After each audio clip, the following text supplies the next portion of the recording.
Friends, cooking રેસિપીસમાં તમારું સ્વાગત છે। આજે આપણે બનાવીશું હોટલમાં મળે તેવા આપણે મકાઈના ક્રિસ્પી કોર્ન બનાવીશું, તો મસાલાવાળા। તો અહીંયા મેં 500 ગ્રામ મકાઈ લીધી છે અને તમે જોઈ શકો છો મકાઈ એકદમ સરસ એવા, બહુ કૂળા દાણાય નહીં અને બહુ કડક દાણાય નહીં, મીડિયમ સાઇઝના આપે મકાઈ લીધી છે। મકાઈને આ રીતે આપણે દાણા કાઢી લેશું। તો આ જે મકાઈ કોર્ન બનાવવા મસાલાવાળા એકદમ ઇઝીલી છે અને 10 મિનિટમાં ફક્ત બની જાય છે।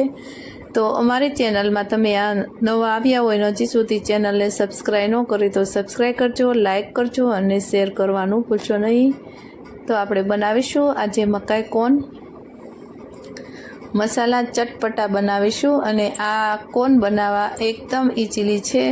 આપણે ફક્ત દાણા કાઢેલા હોય તો આપણે ફક્ત 5 મિનિટમાં આ કોર્ન બની જાય છે અને એકદમ અંદરથી ક્રિસ્પી અને અંદરથી સોફ્ટ બને છે। તો તમે જોઈ શકો છો આપણા આ રીતે આપણે બધા દાણા કાઢી લેશું મકાઈના। અહીંયા મેં અમેરિકન મકાઈ લીધી છે એટલે એનું ગળપણ થોડુંક હોય છે, એટલે આપણે તીખાશ આપણે એડ કરીશું અને આ મકાઈ છે એ જલ્દી બફાઈ જાય છે। તો અહીંયા મેં અગાઉ પાણી ગરમ કરી અને રાખેલું છે, 2 ગ્લાસ જેવું આપણે પાણી ઉકળી ગયું છે। તો હવે એમાં આપણે મકાઈના બી એડ કરીશું।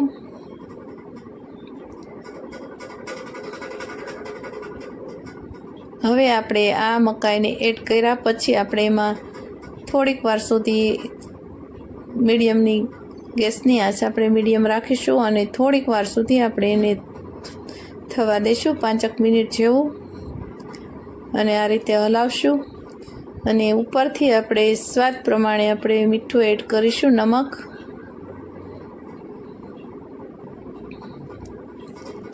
તો તમે જોઈ શકો છો આ રીતે આપણે પોપકોર્ન બનાવવાની રીત છે ચટપટા।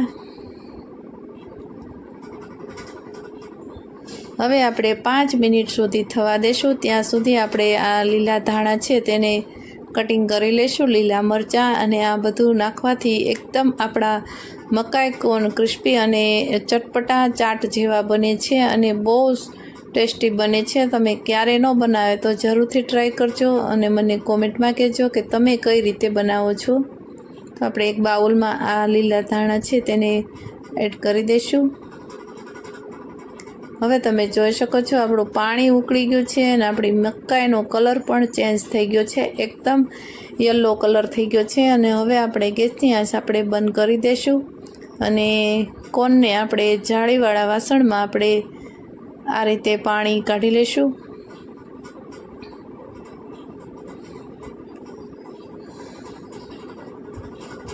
તો તમે જોઈ શકો છો આપણા મકાઈના પોપકોર્ન એકદમ સરસ એવા સોફ્ટ બની ગયા છે અને આપણે હવે એને પાણી થોડીક વાર સુધી નિસરવા દઈશું અને એક બાઉલમાં કાઢી લઈશું આપણે મકાઈ।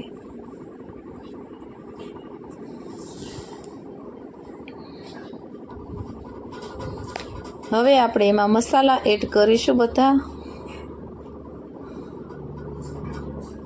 તો આપણો આખું બાઉલ ન ભરાઈ જાય મસાલા માટે આપણે, એટલે થોડા થોડા આપણે એડ કરતા જશું। હવે અહીંયા આપણે મીઠું પહેલાં મેં એડ કરેલું જ છે, એટલે આપણે ખાલી મસાલાનું મીઠું એડ કરીશું। તો અડધી ચમચી જેટલું આપણે મીઠું એડ કરીશું સ્વાદ પ્રમાણે, અને 3 ચમચી જેવો મેં અહીંયા કોર્નફ્લોર લોટ છે તે લીધો છે અને તેમાં આપણે મકાઈનો લોટ આવે તે છે, અને 1 ચમચી લાલ મરચું પાવડર। તમારે જેવી તીખાશ જોતી હોય એ પ્રમાણે તમે એડ કરી શકો છો, અને અડધી ચમચી જેવું આપણે જીરા પાવડર એડ કરીશું અને આપણે તેને બરાબર આ રીતે કોટિંગ કરી લઈશું દાણાને।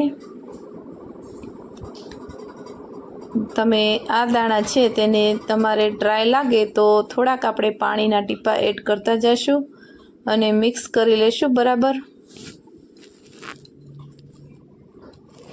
હવે મને લોટ થોડોક આપણે કોર્નફ્લોર દેખાય છે એટલે આપણે થોડું થોડું પાણી આપણે જરૂર પડશે એમાં એડ કરતા જઈશું અને મકાઈ છે તેને કોટિંગ કરવાનું છે।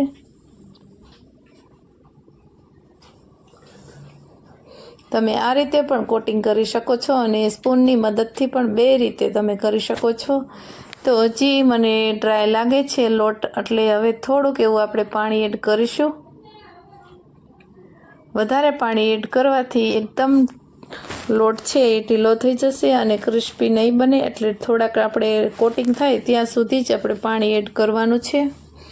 તો હવે આપણું કોટિંગ રેડી થઈ ગયું છે અને અહીંયા મેં તેલ અગાઉથી ગરમ કરવા રાખી દીધું છે. તો આપણું તેલ પણ એટલું ગરમ સરસ થઈ ગયું છે. તો હવે એમાં આપણે આ મસાલાવાળા જે કોન છે તેને એડ કરીશું.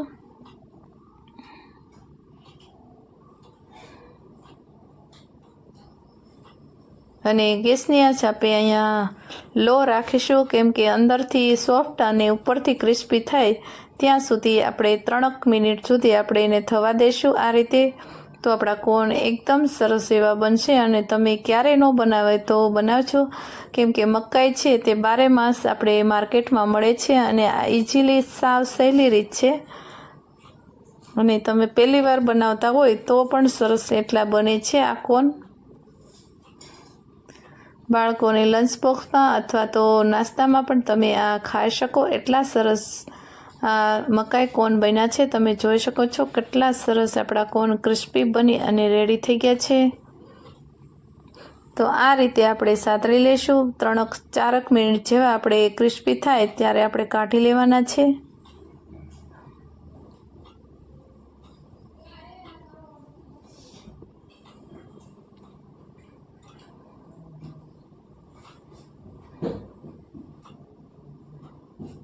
તમે જોઈ શકો છો આપણા કોન મકાઈ છે તે સતળાઈ ગઈ છે, એકદમ કોટિંગ કરેલી. ને આ રીતે આપણે બધી મકાઈ છે તેને સાતળી લઈશું. તો તમે જોઈ શકો છો આપણી મકાઈ છે એકદમ સતળાઈ ગઈ છે. તો ઉપરથી અહીંયા મેં સંચળ પાવડર છે તે એડ કર્યો છે, કાળા નમક અને સ્વાદ પ્રમાણે આપણે થોડુંક અમથી એવું મીઠું એડ કરીશું. અને લીલા મરચાં છે એ મેં તીખાશ માટે એડ કર્યા છે. તમારે જેવી તીખાશ જોતી હોય એ રીતે તમે એડ કરી શકો છો. અને ઉપરથી લીલા ધાણા ગાર્નિશ કરીશું. અહીંયા આપણે મરી પાવડર પણ એડ કરી શકો છો અને લાલ મરચું પાવડર પણ તમે એડ કરી શકો. લીંબુ પણ બાળકો ખાવાના છે એટલે મેં એડ કિપ્સ કર્યું છે. તમે બધું પણ આ એડ કરી અને એકદમ ચટપટા મકાઈ પોપકોર્ન બનાવી અને ખાઈ શકો છો, સર્વ કરી શકો છો. તો તમે જોઈ શકો છો જોતાં જ ખાવાનું મન થાય એટલા સરસ એવા આપણા મકાઈના પોપકોર્ન બની અને રેડી થઈ